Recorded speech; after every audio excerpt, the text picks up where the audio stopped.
Waldaan Hakiimota Oromiyaa weerarri busaa godinoota Wallagga Lixaa fi Qeellam Wallaggaa dabalatee godinoota biroo keessatti mudate ammallee fooyya'insi hin jiru jedhe. Gareen Waldaa Hakiimota Oromiyaa deeggarsa dhaabbilee biyya keessaa fi alaa irraa argate qabachuun godina Wallagga Lixaa aanaalee Beegii fi Qondaalaa akkasumas godina Qeellam Wallaggaa aanaa Hawaa Galaanitti imaluu ibseera. Weerarri busaa kun ammallee sadarkaa yaaddessaarra jiraachuu Waldaan Hakiimota Oromiyaa hime. Erga weerarri kun mudatee Waldaan Hakiimota Oromiyaa deeggarsa namoomaa fi ogummaa taasisaa jira.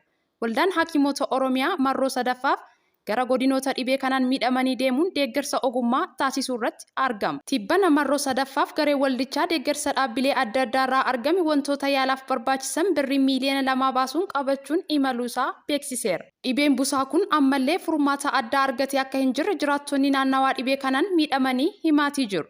Rakkoo kana Waldaan Hakiimota Oromiyaa qofti yookiin mootummaan qofti kan furu osoo hin taane tumsa dhaabbilee idil addunyaa barbaada jedhu waldichi. Haalli amma jiru haalli naannichaa wanti jijjiirame akka hin jirree fi ittuu caalee akka jiru Waldaan Hakiimota Oromiyaa ibse. Haadholii ulfaa fi daa'imman dhibee kanaan du'an akkuma itti fufetti jira jedhameera. Godina Qeellam Wallaggaa aanaa Hawaa Galaanitti immoo dhibeewwan daddarboo biroos uummata miidhaa jira jedhame. Baatiin amma keessa jirruu fi kan itti aanu immoo yeroo weerarri busaa itti hammaatu ta'uu himuun rakkoon kun ammallee furmaata hin arganne jedhu. Ummatichi ammallee deeggarsa bal'aa fi lubbuu baraaruu hatattamaa barbaada jedhamee jira. Magaalotaa fi qabeenya bishaan Oromiyaa Google Earth irratti maqaa ganamaan galmeessisuuf waliigalteen mallattaa'e. Inistituutii Saayinsii Hawaa fi Ji'oospeeshaalaa Federaalaaf Inistituutii Karoora Magaalaa Oromiyaa magaalotiin haroowwanii fi laggeen Oromiyaa dhaabbata kaartaa lafaa kaasu Google Earth irratti maqaa ganamaan akka galmaa'aniif waloon hojjechuuf waliigaltee mallatteessuu beeksise. Magaalotiin laggeenii fi haroowwan naannoo Oromiyaa ammallee Google Earth irratti maqaa weerartoonni duraanii moggaasan qabatanii sirreessuuf Inistituutii Saayinsii Hawaa fi Ji'oospeeshaalaa waliin hojjechuun dhaabbatni Google Earth akka maqaa kana sirreessuuf hojjechaa jiraachuu Daayireektarri Inistituutii Pilaanii duraanii Injiinar Eebbaa Gabraa himaniiru. Qorannoon kunis waggoottan 3 keessatti xumuramuun maqaaleen Oromoo ganamaa fi yeroo ammaa ittiin waamamaa jiranitti akka deebi'uuf kan hojjetamu ta'uu ibsaniiru. Inistituutiin Saayinsii Hawaa fi Ispeeshaalaa Federaalaas magaalotiin Oromiyaa ammayyaa'oo fi teeknooloojiin akka utubamaniif deeggarsa ogummaa akka taasisan walii ibsaniiru.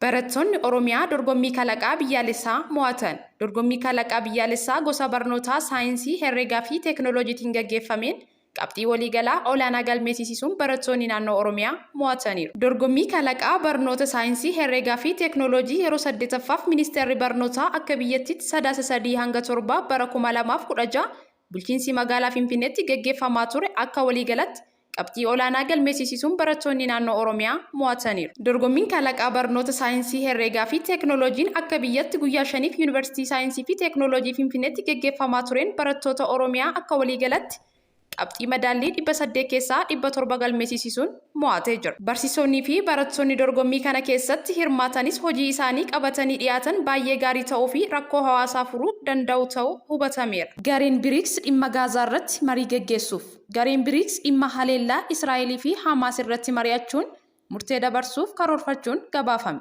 Akkaataa gabaasa kanaatiin mariin suur-sagalee kan pireezidaantii Raashiyaa Vilaad Puutiinii fi gaggeessitoota biyyoota miseensota BRICS wajjin kan gaggeessan yoo ta'u, haleellaa Israa'elii fi Hamaas gidduutti gaggeeffamaa jiru irratti kan mari'atan ta'uun eerameera. Dura taa'aan BRICS pireezidaantii Afrikaa Kibbaa Siriil Ramaphosa marii waloo dhimma Gaazaa kan gaggeessan ta'uun ibsameera.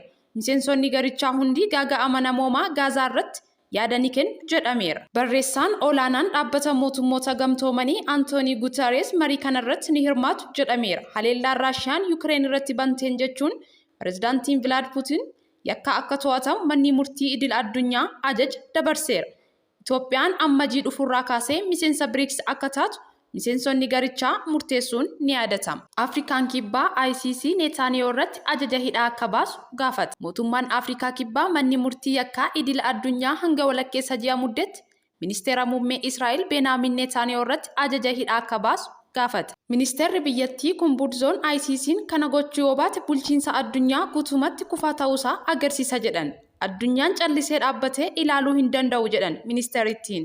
Neetaaniyoon haleellaa Hamaas sadaasa torba daangaa ce'ee irratti raawwateef haloo bahaa jira, miidhama namootaa nagaarra geessisuu xiqqeessuu akka hin dandeenye dubbataniiru. Ministeerri Afrikaa Kibbaa garuu mootummaan Israa'el Filisxeemota Gaazaarraa duguuguun bakkicha to'achuu yaadu jedhaniiru. Afrikaa Kibbaa, Baangilaadesh, Booliiviyaa, Koomorosii fi Jibuutiin wal ta'uun Gaazaatti yakki waraanaa fi yakki namoomaa raawwachuuf dhiisuu ICC'n akka qoratu iyyata galfataniiru. Afrikaa Kibbaa deeggarsa Filisxeemiif qabdu biyyoota lola adeemaa jiran kana keessaa ifatti ibsan keessaa tokko yoo taatu, dippiloomaatota ishee Israa'el jiran baasuus beeksifteerti. Lammiileen Afrikaa Kibbaa Israa'elin deeggaranii fi kan Filisxeem deeggaran gidduutti walitti bu'iinsi uumamee ture.